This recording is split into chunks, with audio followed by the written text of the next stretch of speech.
உங்க எமோஷன்ஸ்னால ட்ரேடிங்ல காசை விட்டிருக்கீங்களா? ஒரு ஸ்டாக்க வாங்கலாமா வேணாமான்னு சும்மா கெஸ் பண்ணி அப்புறம் ஐயோ தப்பு பண்ணிட்டோமேனு ஃபீல் பண்ணிருக்கீங்களா? அப்போ இந்த அலசல் உங்களுக்கு தான். வாங்க எமோஷன்ஸ் எல்லாம் தள்ளி வச்சுட்டு ஒரு பக்காவான சிஸ்டத்தை வச்சு எப்படி ட்ரேட் பண்றதுன்னு பார்க்கலாம். ஒரு நிமிஷம் யோசிச்சு பாருங்க. கடைசியா நீங்க பண்ண ட்ரேட எதுக்காக பண்ணீங்க? இந்த ஸ்டாக் ஏறும்னு மனசு சொல்லுதுன்னு தோணுச்சா? இல்ல கண்டிப்பா இறங்கிடும்னு ஒரு கெஸ்ஸா? உங்க பதில் ஆமானா நீங்க பண்றது ட்ரேடிங் இல்லைங்க. அதுக்கு பேரு கிட்டத்தட்ட சூதாட்டம். ஆனா கவலையே படாதீங்க. இந்த கெஸ் ஒர்க், நம்பிக்கை இதெல்லாம் தூக்கி போட்டுட்டு சுத்தமா டேட்டாவை வச்சு முடிவெடுக்கிற ஒரு சிஸ்டத்தை நாம உருவாக்கலாம். டெக்னிக்கல் இண்டிகேட்டர்ஸ் யூஸ் பண்ணி எப்போ வாங்கணும் எப்போ விற்கணும்னு தெளிவான ரூல்ஸ் எப்படி போடுறதுன்னு பார்க்கலாமா? இது உங்க ட்ரேடிங்க ஒரு ஆர்ட்ல இருந்து சயின்ஸா மாத்திடும் பாருங்க. சரி, இந்த சிஸ்டத்தோட இதயம் அதாங்க ஹார்ட்டே இந்த மூவிங் ஆவரேஜ் தான். அதென்னப்பா மூவிங் ஆவரேஜ்? அதை புரிஞ்சுக்கிறதுக்கு முன்னாடி நம்ம ஸ்கூல்ல படிச்சோமே சிம்பிள் ஆவரேஜ், அதாவது சராசரி, அதை ஒரு தடவை ஞாபகப்படுத்திக்குவோம். சும்மா கற்பனை பண்ணி பாருங்க. நீங்க உங்க 5 ஃப்ரெண்ட்ஸோட பீச்ல இருக்கீங்க. எல்லாரும் சேர்ந்து மொத்தம் 29 கூல்ட்ரிங்க்ஸ் குடிக்கிறீங்க. அப்போ ஆவரேஜா ஒருத்தர் எவ்வளவு குடிச்சிருப்பீங்க? சிம்பிள், 29 5ஆல டிவைட் பண்ணா 5.8 வரும். ஆனா உண்மையில ஒருத்தர் 10 பாட்டில் குடிச்சிருக்கலாம், இன்னொருத்தர் 2 தான் குடிச்சிருக்கலாம். ஆனாலும் அந்த 5.8ங்கிற நம்பர் நமக்கு ஒரு பொதுவான ஐடியாவை கொடுக்குது இல்லையா? இதுதான் சராசரி. ஓகே, இந்த சாதாரண ஆவரேஜ் எப்படி மூவிங் ஆவரேஜா, அதாவது நகரம் சராசரியா மாறுது? இப்போ ஒரு ஸ்டாக்கோட கடைசி 5 நாள் விலைக்கு நீங்க ஆவரேஜ் எடுக்கிறீங்கன்னு வச்சுக்கோங்க. 6வது நாள் புதுசா ஒரு விலை வருது. இப்போ என்ன பண்ணுவீங்க? ரொம்ப சிம்பிள். நாள் இருந்த அந்த பழைய விலையை தூக்கிடுவீங்க. இன்னைக்கு வந்த 6வது நாள் விலையை சேர்த்துக்குவீங்க. இப்போ உங்களுக்கு ஒரு புது ஆவரேஜ் கிடைக்கும். நாளைக்கு 7வது நாள் விலை வந்தா 2வது நாள் விலையை தூக்கிடுவீங்க. இப்படி ஒவ்வொரு நாளும் நம்ம டேட்டா செட் முன்னாடி நகர்ந்துகிட்டே போறதால அதோட ஆவரேஜும் நகர்ந்துகிட்டே இருக்கும். அதான் இதுக்கு பேரு மூவிங் ஆவரேஜ். சிம்பிள். இந்த மூவிங் ஆவரேஜ்ல 2 மெயின் ஹீரோஸ் இருக்காங்க. ஒன்னு ஆமா மாதிரி மெதுவா போற சிம்பிள் மூவிங் ஆவரேஜ், அதாவது SMA. இன்னொன்னு முயல் மாதிரி வேகமா போற எக்ஸ்பனென்ஷியல் மூவிங் ஆவரேஜ், அதாவது EMA. SMA என்ன பண்ணும்னா கடைசி 50 நாள் விலைக்கும் சரிசமமா முக்கியத்துவம் கொடுக்கும். ஆனா நம்ம ஹீரோ EMA இருக்கானே, அவன் லேட்டஸ்டா ரீசெண்டா வர்ற விலைக்கு தான் அதிக வெயிட்டேஜ் கொடுப்பான். இதனால என்ன ஆகும்னா விலை திடீர்னு திரும்பும்போது EMAவும் சட்டுன்னு திரும்பி விலையோடவே ஒட்டிட்டு போகும்.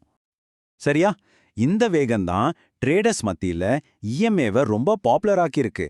ஏன்னா மார்க்கெட்டோட லேட்டஸ்ட் மூமெண்ட்டை அது உடனுக்குடன் காட்டுறதால ட்ரேடர்ஸ் டக்கு டக்குன்னு முடிவெடுக்க முடியுது. சரி, இந்த வேகமான இஎம்ஏவை வச்சு ஒரு முழு ட்ரேடிங் சிஸ்டத்தையே எப்படி உருவாக்குறதுன்னு இப்ப பார்க்கலாம். இந்த இஎம்ஏ கிராஸ் ஓவர் ஸ்ட்ராட்டஜி நமக்கு எப்ப வாங்கணும் எப்ப விற்கணும்னு ரொம்ப தெளிவான ரூல்ஸை கொடுக்க போகுது. இந்த சிஸ்டம்ல நாம ஒரே ஒரு EMA இல்ல 2 EMA லைன்ஸை யூஸ் பண்ண போறோம். ஒன்னு குறுகிய கால EMA, அது ஒரு சின்ன வேகமான ஸ்பீட் போட்டு நினைச்சுக்கோங்க. இன்னொன்னு நீண்ட கால EMA, இது ஒரு பெரிய மெதுவா போற சரக்கு கப்பல் மாதிரி. இந்த சிஸ்டத்தோட ரூல்ஸ் ரொம்ப ரொம்ப சிம்பிள். கருப்பு வெள்ளை மாதிரி தெளிவா இருக்கும். இங்க உங்க கெஸ்ஸுக்கோ ஃபீலிங்ஸுக்கோ வேலையே இல்ல. ரூல் நம்பர் 1, எப்போ அந்த வேகமான ஸ்பீட் போட் மெதுவான சரக்கு கப்பலை தாண்டி மேல போகுதோ அதுதான் நமக்கு பை சிக்னல். ரூல் நம்பர் 2, அந்த ஸ்பீட் போட் கப்பலுக்கு மேலே இருக்கிற வரைக்கும் உங்க பொசிஷனை அப்படியே ஹோல்டு பண்ணணும். ரூல் நம்பர் 3, எப்போ ஸ்பீட் போட் திரும்பி கப்பலுக்கு கீழே வருதோ அதுதான் செல் சிக்னல். உடனே வித்துட்டு வெளியே வந்துடணும். அவ்வளவுதான், சிஸ்டம் ஓவர். ஓகே, இந்த சிஸ்டத்தை கரெக்டா ஃபாலோ பண்ணா நமக்கு கிடைக்க போற பெரிய பரிசு என்ன தெரியுமா? மார்க்கெட்ல ஒரு பெரிய அலை, அதாவது ஒரு பயங்கரமான ட்ரெண்ட் ஸ்டார்ட் ஆகும்போது இந்த சிஸ்டம் உங்களை அந்த அலையில ஏத்தி விட்டு நீங்க கற்பனையே பண்ண முடியாத அளவுக்கு லாபத்தை அள்ளி கொடுக்கும்.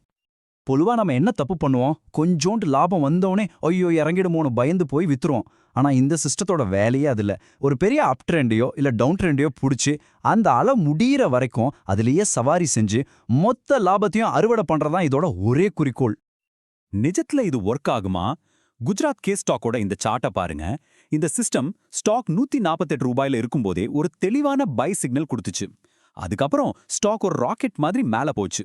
சிஸ்டம் செல் சிக்னல் கொடுக்கற வரைக்கும் வெயிட் பண்ணியிருந்தா விலை எங்க போச்சு தெரியுமா? 770 ரூபா.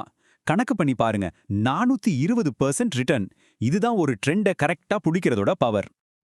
ஆனா ஒரு நிமிஷம், இந்த சிஸ்டம் எல்லா நேரமும் ஒர்க் ஆகுமா? சூப்பர்மேனுக்கே கிரிப்டோனைட்னு ஒரு வீக்னஸ் இருக்கிற மாதிரி நம்ம சிஸ்டத்துக்கும் ஒரு பெரிய எதிரி இருக்கான். யார் அது? அதுதான் பக்கவாட்டு சந்தை, அதாவது சைட்வேஸ் மார்க்கெட். மார்க்கெட் மேலேயும் போகாம கீழியும் போகாம ஒரே ரேஞ்சுக்குள்ளேயே மேலும் கீழுமா ஆடிக்கிட்டே இருந்தா என்ன ஆகும்? நம்ம ஸ்பீட் போட்டும் சரக்கு கப்பலும் ஒன்று மாற்றி மாற்றி கிராஸ் பண்ணிக்கிட்டே இருக்கும். பை சொல்லும் செல் சொல்லும், மறுபடியும் பை சொல்லும் செல் சொல்லும், இப்படி கண்டபடி சிக்னல் கொடுத்து நம்மள ஒரு வழி பண்ணிடும். ட்ரேடிங் உலகத்துல இந்த கொடுமைக்கு ஒரு பேர் வச்சிருக்காங்க. அதுதான் விப்ஸா. ஒரு சார்ட்டை எடுத்து படார் படார்னு முன்னாடியும் பின்னாடியும் அடிக்கிற மாதிரி மார்க்கெட் நம்மள போட்டு அடிக்கும். வாங்கின அடுத்த நிமிஷமே விற்க சொல்லும், வித்த அடுத்த செகண்டே வாங்க சொல்லும். நம்ம பொறுமைய சோதிக்கிற ஒரு பயங்கரமான கேம் இது. அது எப்படி நடக்கும்னு சொல்றேன் கேளுங்க. ஒரு பை சிக்னல் வரும், நீங்களும் வாங்குவீங்க. ஆனா விலை மேல போறதுக்குள்ள டக்குன்னு திரும்பி செல் சிக்னல் வந்துரும். சரி, ஒரு சின்ன நஷ்டத்துல வெளியே வருவீங்க. மறுபடியும் ஒரு பை சிக்னல் வரும், மறுபடியும் ஒரு சின்ன நஷ்டம். இப்படி ஒவ்வொரு ட்ரேடும் சின்ன சின்னதா நம்ம அக்கௌண்ட்டை காலி பண்ணி கடைசியில பார்த்தா ஒரு பெரிய நஷ்டம் வந்து நிக்கும். இங்க தான் இந்த சிஸ்டத்தோட உண்மையான தத்துவமே இருக்கு. இத ரொம்ப நல்லா கவனிங்க. இந்த சிஸ்டத்தை யூஸ் பண்ணும்போது நீங்க பண்ற 10 ட்ரேட்ல 7 ட்ரேடு நஷ்டத்துல தான் முடியும். ஆமா, நான் சொல்றது கரெக்ட் தான். ஆனா அந்த பாக்கி இருக்கிற 2 இல்ல 3 வின்னிங் ட்ரேட் இருக்கே, அது அந்த 7 நஷ்டத்தையும் சர்வ சாதாரணமா தூக்கி சாப்பிட்டுட்டு உங்களை ஒரு மிகப்பெரிய லாபத்துல கொண்டு போய் நிறுத்தும். இது ஒரு டெஸ்ட் மேட்ச் மாதிரி. நிறைய டாட் பால்ஸ் இருக்கும், ஆனா நடுவுல வர்ற 1-2 சிக்ஸர் தான் மேட்ச் ஜெயிக்க வைக்கும். இந்த சிஸ்டம்ல இருக்கிற பெஸ்ட் விஷயம் என்ன தெரியுமா? இது ஒன் சைஸ் ஃபிட்ஸ் ஆல் மாதிரி கிடையாது. உங்க ட்ரேடிங் ஸ்டைலுக்கு ஏத்த மாதிரி, உங்க கேரக்டருக்கு ஏத்த மாதிரி இதை நீங்க தாராளமா மாத்திக்கலாம்.